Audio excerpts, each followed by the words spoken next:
Welcome. Good morning, all of you, my lovely children. आज हम आप लोगों को पढ़ाएंगे कक्षा छठी एवं कक्षा सातवीं हिंदी व्याकरण समास, जिसे हम इंग्लिश में बोलते हैं कंपाउंड।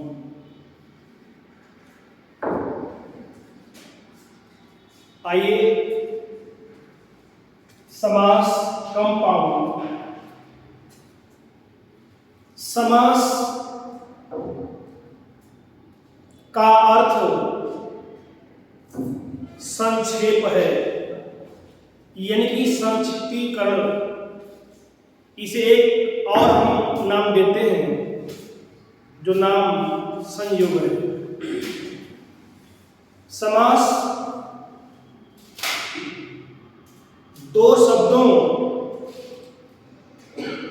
दो या दो से अधिक शब्दों के सार्थक मेल को कहते हैं। उदाहरण के लिए, जैसे भाई, भाई बहन।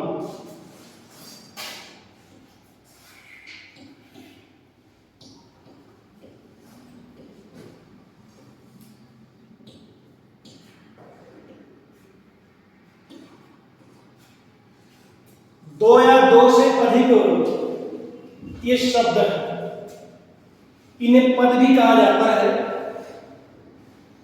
तो ये हमारा हो गया पूर्व पद। जो पहला पद है, इसे हम समास में या हिंदी व्याकरण में पूर्व पद कहते हैं।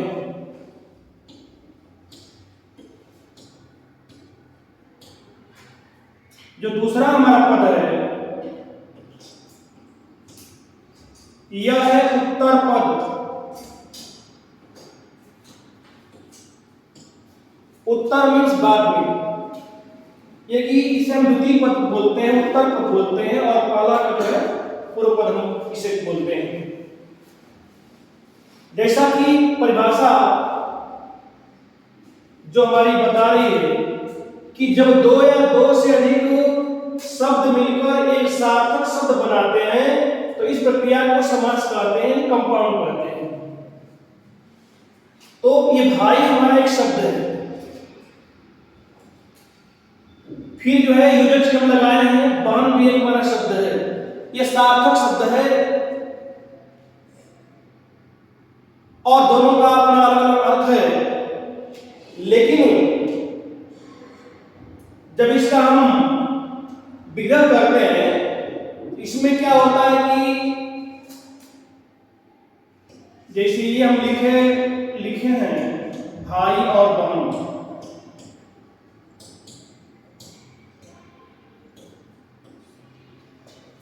भाई और बहन दोनों को यदि मिलाते हैं, तो इसमें क्या होता है कि और लग जाता है, तथा लग जाता है, एवं लग जाता है। ये भी हम आगे बाद में चर्चा करेंगे। अभी आपको हम समास समझा रहे हैं। समास का अर्थ संक्षेप है। जब दो या दो से अधिक शब्द मिलकर एक सार्थक शब्द बनाते हैं, तो इस प्रक्रिया को हम समास करते हैं। अब प्रश्न ये उठता है कि काइंड्स ऑफ कंपाउंड, यानी समास के कितने प्रकार हैं, समास के कितने भेद हैं। तो समास के कुल चार भेद हैं। समास के कुल चार भेद हैं। मेरे प्यारे बच्चों, जैसा कि अभी हमने बताया कि समास के चार भेद हैं, जबकि आपके बुक में दिया है समास के 6 भेद हैं। तो कैसे है, हम इस पर चर्चा करेंगे। इसके लिए एक सूत्र आता है,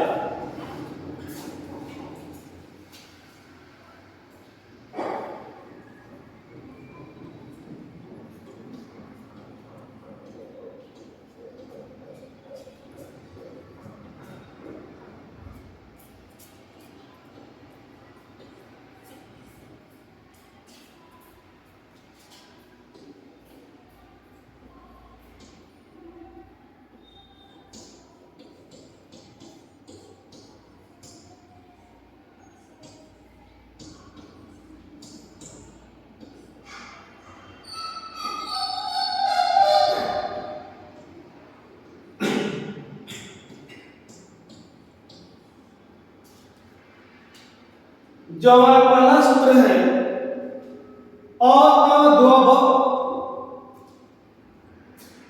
जैसा कि नाम से स्पष्ट है, अ मीन्स अव्ययी भाव समास, त मीन्स तत्पुरुष समास, द्व मीन्स द्वंद्व समास और ब मीन्स बहुब्रीहि समास। समास के जो भेद है वो चार हैं, लेकिन जो दूसरा हमारा सूत्र है अवतक्तादि, जैसा कि आपने बुक में दिया है कि समास के 6 भेद हैं, लेकिन आप सबसे पूछा जाए कि समास के कितने भेद हैं, तो आप बताइए कि समास के 4 भेद हैं। कौन कौन? नंबर 1 अव्ययी भाव समास, नंबर 2 तत्पुरुष समास, नंबर 3 द्वंद्व समास और नंबर 4 बहुब्रीहि समास। लेकिन अगर आपसे पूछा जाए कि समास के कुल कितने भेद हैं, कुल कितने भेद हैं, तब आप बताएंगे समास के कुल 6 भेद हैं। समास के कुल 6 भेद हैं। अ से अव्ययी भाव समास, ब से बहुब्रीहि समास, त से तत्पुरुष समास, क से कर्मधारय समास, दा से द्विगु समास और दी से द्वंद्व समास।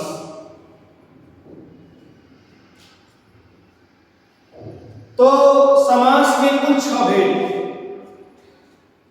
जो हमारा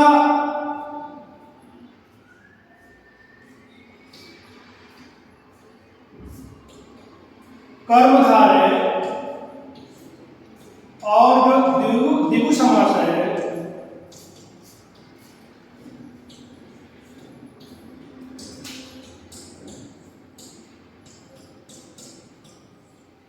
यह जो है तत्पुरुष का भेद है, क्योंकि समास के कुल 4 ही लड़के हुए,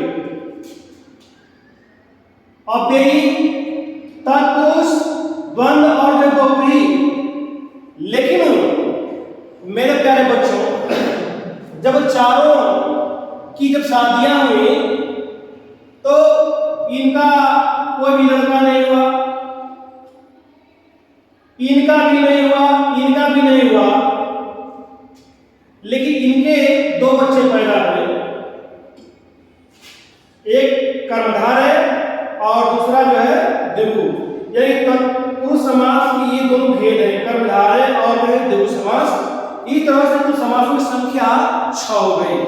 अगर आपसे कोई पूछे कि समास के कुल कितने भेद हैं, तो आपका आंसर होगा समास के कुल 6 भेद हैं। लेकिन इस तरह से कोई पूछता कि समास के कितने भेद हैं, तो बेटा याद से जान लीजिए कि समास के 4 भेद हैं।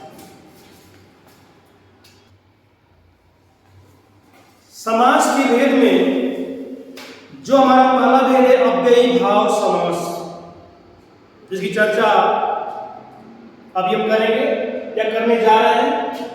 आप समझिए, जिस समास का प्रथम पद प्रधान तथा अव्यय हो उसे अव्ययी भाव समास कहते हैं। जैसे ये आपका उदाहरण दिया गया है समस्त पद, ये समस्त पद हैं, जैसे यथाशक्ति। एक बात और है, समास में विग्रह होता है जबकि संधि में विच्छेद होता है। तो यह इसका विग्रह हुआ यथाशक्ति का। जब हम विग्रह करेंगे तो शक्ति के अनुसार, यानी कि यथा, इसमें जो हमारा यथा ये बेटा, यह हमारा अव्यय है, ये चेंज नहीं होता है, इसका व्यय नहीं होता है, ये बदलता नहीं है, परिवर्तन नहीं होता इसमें। प्रति वर्ष, हर वर्ष, यानी कि प्रत्येक वर्ष, जो प्रति है ये हमारा अव्यय है।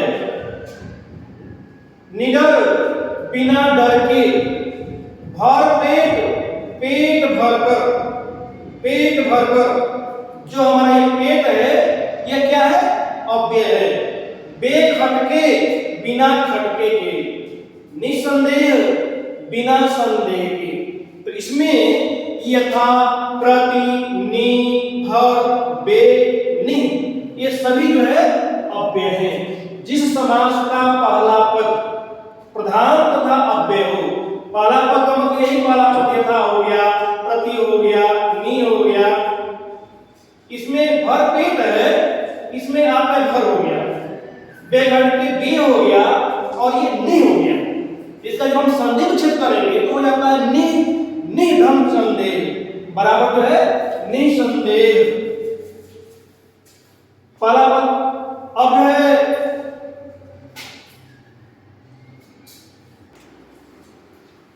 तत्पुरुष समास। जिस समास में उत्तर पद प्रधान हो तथा समास करने पर दोनों शब्दों के बीच कर्ता और संबोधन कारकों विभक्तियों को छोड़कर शेष कारकों की विभक्तियों का लोप हो जाता है, उसे तत्पुरुष समास कहते हैं। जैसे बैलगाड़ी और विद्यालय, ये दोनों समस्त पद हैं। क्रमशः इनके विग्रह है बैल की गाड़ी और विद्या के लिए आलय। कारकों के नाम के आधार पर तत्पुरुष समास के 6 भेद हैं। जैसा कि अभी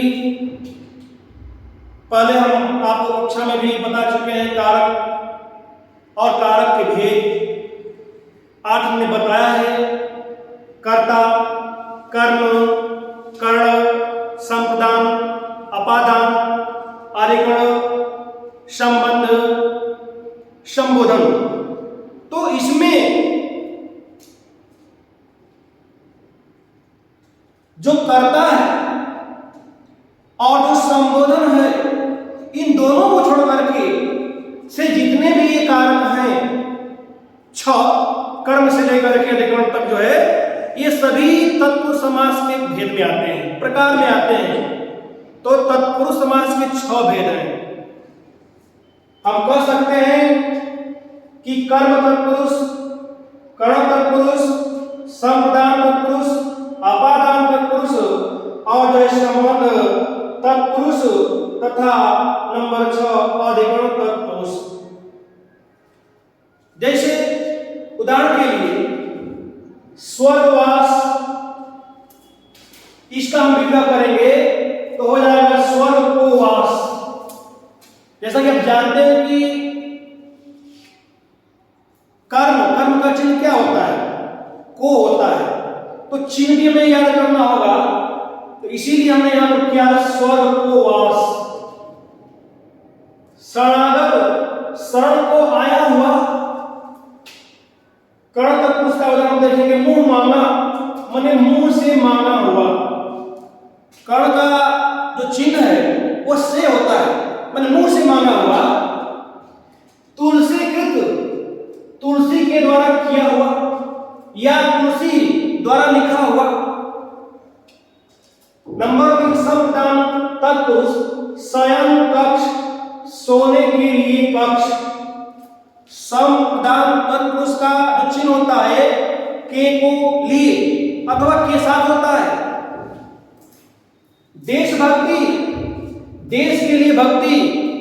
अगर देशभक्ति आ जाए एग्जाम में, परीक्षा में या किसी भी परीक्षा में, कंपटीशन में, या जो भी कोई पूछता है, टीचर पूछें या आपके भाई पूछें, माता पिता पूछें, जिन्हें समाज का ज्ञान है, जिन्हें कंपाउंड का ज्ञान है हिंदी व्याकरण में, तो मेरे प्यारे बच्चों, अगर कोई पूछता है कि देशभक्ति में कौन समास है, तो आप बताएंगे तत्पुरुष समास। अगर थोड़ा कोई डीपली पूछता है कि तत्पुरुष समास है बेटा, तो तत्पुरुष समास में कौन सा समास है, तब आप बताएंगे संपदान तत्पुरुष समास। उसी तरह से नंबर 4 अपादान तत्पुरुष, जन्मांध, जन्म से अंधा। इसका भी जो चिन्ह होता है अपादान कारक का, वो से होता है, लेकिन जुदाई के लिए होता है। जैसे पेड़ से पत्ते गिरते हैं, पेड़ से पत्ते गिरते हैं, वृक्षात् पत्राणि पतन्ति, क्योंकि पेड़ से पत्ता जो है विलग हो रहा है, अलग हो रहा है, दूर हो रहा है। तो जहां पर अलग की बात कही जाए वहां पर अपादान कारक होता है, इसलिए यहां पर हो जाएगा अपादान तत्पुरुष, जन्मांध, जन्म से अंधा, देश निकाला, देश से निकाला। नंबर 5 संबंध तत्पुरुष गंगा जल, गंगा का जल। संबंध कारक का विचलन होता है का, की, के, रा, री, रे, ना, नी, ने, ये सब मतलब जानते हैं। तो गंगा का जल, पवन पुत्र, पवन का पुत्र। ऐसा नहीं कि अभी हम आगे चर्चा करेंगे, जैसे भाई बहन, अभी हम पवन पुत्र हो गया तो आप कह सकते हैं भैया यहाँ पे दोनों समास होगा, लेकिन ऐसा नहीं है, उसकी चर्चा हम आगे करते हैं। अभी पवन पुत्र, पवन का पुत्र। आनंद मग्न, आनंद में मग्न, यह अधिकरण तत्पुरुष समास है। गृह प्रवेश, गृह में प्रवेश। कुछ ऐसे उदाहरण आपको मिलेंगे कि आपको कंफ्यूज कर दें कि यहाँ पर तत्पुरुष समास होगा या द्विगु समास होगा या कौन सा समास होगा, तो उसका डिटेल हम आगे भी चर्चा करेंगे। तो आनंद मग्न, आनंद में मग्न, क्योंकि अधिकरण कारक का जो चिन्ह होता है वह में और पर होता है। तो देखिए आनंद में मग्न, घर में प्रवेश या गृह में प्रवेश। घुड़सवार, घोड़े पर सवार। नंबर 3 कर्मधारय समास। जिस समास में उत्तर पद, जिस समास में उत्तर पद हो और पूर्व पद तथा उत्तर पद में विशेषण विशेष्य उपमान उपमेय का संबंध को उसे कर्मधारय समास कहते हैं। जैसे चंद्रमुख। अब इसमें जो मुख है ये हमारा उत्तर पद है, उत्तर मीन्स बाद में। जो चंद्र है ये हमारा पूर्व पद है, पूर्व मीन्स पहले वाला पद है। तो चंद्र पहला पद, मुख जो है दूसरा पद। हिंदी व्याकरण में इसे हम पूर्व पद बोलेंगे और इसे हम उत्तर पद बोलेंगे। तो इसका हम समास विग्रह करेंगे तो चंद्रमुख का हो जाएगा चंद्रमा जैसा मुख,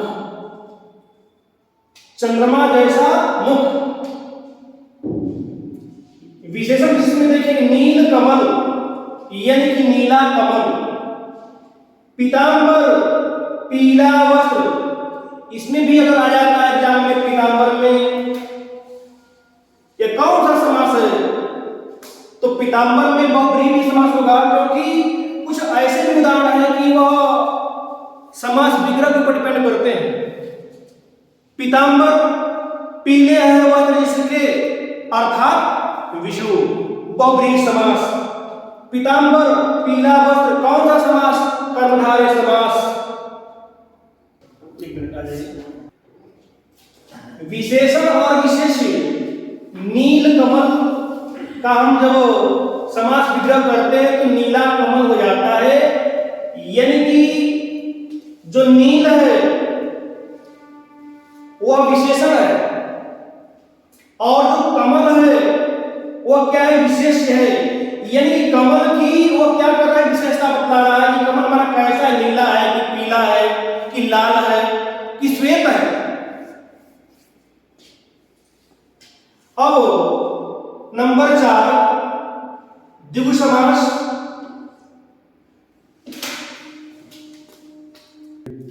नंबर 4 द्विगु समास। द्विगु समास का पहला पद संख्यावाची होता है, संख्यावाची विशेषण। ये हम कह सकते हैं कि जिस समास में पूर्व पद संख्यावाचक विशेषण हो और पूरा पद समूह का बोध कराए उसे द्विगु समास कहते हैं। जैसे चौराहा।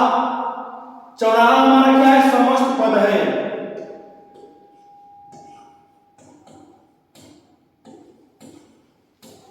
समस्त पद है। अब ये समस्त पद है, अब इसका विग्रह, समास विग्रह।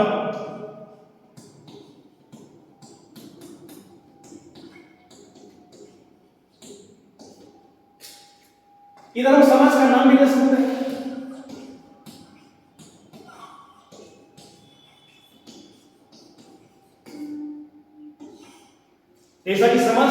पैदा हुआ तो ये द्विगु समास है। चौराहा, चौ मीन्स चार, संख्या का पद हो रहा है। राह मीन्स रास्ता होता है, पथ होता है, तो इससे ये हो जाएगा चार राहों का समाहार। तिरंगा जैसा कि हमने पहले बताया कि इसका पहला पद पूर्व पद यानी कि उसमें क्या होगा, संख्या। जब संख्या आपको दिखाई दे तो आप एकदम बिल्कुल आंख बंद करके आप एक द्विगु समास भी बताएंगे। तिरंगा, तीन रंगों का समाहार।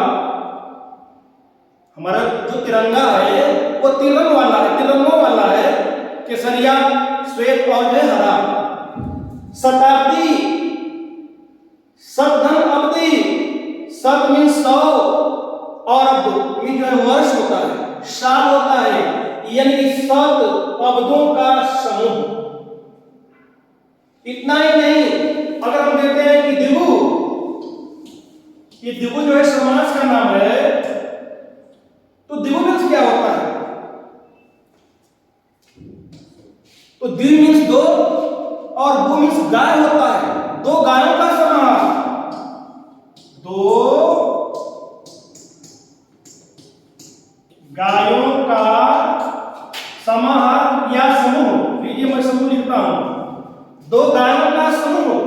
कौन सा समास, तो ये हो जाएगा द्विगु समास। पंचानन, इसमें भी पहला पद संख्यावाचक हो रहा है, तो अगर ऑप्शन में इस तरह से ना हो तो भी जो द्विगु समास हो सकता है। एक बात और जान लीजिए कि कुछ ऐसे उदाहरण है कि वह समास विग्रह के ऊपर डिपेंड कर रहे हैं। नंबर 5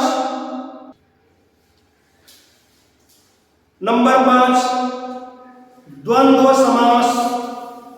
द्वंद्व, जैसा कि नाम से स्पष्ट है कि द्वंद्व, द्वंद्व मीन्स युद्ध होता है। तो जब युद्ध होता है बेटा तो युद्ध दोनों के बीच में होगा, जाहिर सी बात है। जिस समास में दोनों पद प्रधान हो तथा समास करने पर उनके बीच और शब्द का लोप हो जाता है, उसे द्वंद्व समास कहते हैं। राधा कृष्ण, द्वंद्व समास में एक बात और आप जानकारी ले लें कि दोनों पद एक दूसरे के अपोजिट होते हैं, उल्टे होते हैं। पुल्लिंग अथवा स्त्रीलिंग इस तरह से बोल सकते हैं, अपोजिट, विलोम समझ लीजिए। और दोनों के बीच में योजक का चिन्ह लगा होता है। जैसे है उदाहरण राधा कृष्ण, यह समस्त पद है, इसका समास विग्रह हुआ राधा और कृष्ण, क्योंकि जो पूर्व पद राधा है यह भी प्रधान है, जो उत्तर पद कृष्ण है यह भी प्रधान है। यानी कि द्वंद्व समास में दोनों पद प्रधान होते हैं और इसका विग्रह करने पर और शब्द का विलोप हो जाता है। जैसे यहां हमने विग्रह किया तो राधा और ये कृष्ण बना। सुख दुख, सुख और दुख, लाभ हानि, लाभ और हानि, यश अपयश, यश और अपयश, राजा रानी, राजा और रानी। नंबर 6 बहुव्रीहि समास। क्योंकि बहुव्रीहि समास यह हर समासों का राजा है। नाम से स्पष्ट है कि जिस समास में दोनों में से कोई भी पद प्रधान न हो, अपितु कोई तीसरा पद प्रधान हो, उसे बहुव्रीहि समास कहते हैं। अब तक जितना हम लोग कंपाउंड पढ़े, समास पढ़े, सभी में पूर्व पद प्रधान, किसी में उत्तर पद प्रधान, लेकिन जो हमारा अंतिम जो समास है जिसका नाम बहुव्रीहि समास है, इसमें न पहला न दूसरा कोई प्रधान नहीं होता है, बल्कि एक तीसरा पद अन्य अलग से यह अर्थ देता है। अधिकांशतः देवी देवताओं के ही नाम पर होता है। जैसे आप देख सकते हैं कि नीलकंठ यह समस्त पद है। नीला है कंठ जिसका, तो जानते हैं नीला कंठ तो मोर का भी होता है, मयूर का भी होता है, पिकाक का भी होता है। लेकिन मोर जो है वो भगवान शिव नहीं हो सकता। तो नीला है कंठ जिसका अर्थात भगवान शिव। लंबोदर, लंबे उदर वाला अर्थात श्री गणेश। लंबा घन उदर, लंबोदर, ये गणेश जी का नाम है।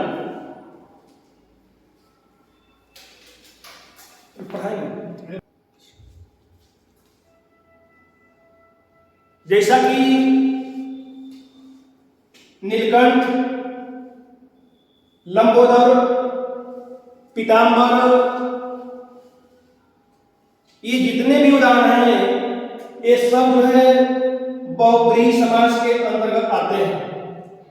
तो अभी हम लोगों ने समास पढ़ा, कंपाउंड पढ़ा, समास का अर्थ संक्षेप। जब दो या दो से अधिक शब्द मिलते हैं और सार्थक होते हैं वो समास ही कहे जाते हैं। समास के 4 भेद हमने बताए। पहला व्ययी, दूसरा तत्पुरुष, तीसरा द्वंद्व और चौथा बहुव्रीहि। लेकिन अगर ये पूछा जाए कि समास के कुल कितने भेद, तो आप बताएंगे समास के कुल 6 भेद होते हैं सूत्र के हिसाब से। अब तक दादी, अ मीन्स अव्ययीभाव समास, ब मीन्स बहुव्रीहि समास, त मीन्स तत्पुरुष समास, क मीन्स कर्मधारय समास, दा मीन्स द्विगु समास और डी मीन्स जो है द्वंद्व समास। और इस तरह से हम लोग समास के बारे में अध्ययन किए, पढ़े।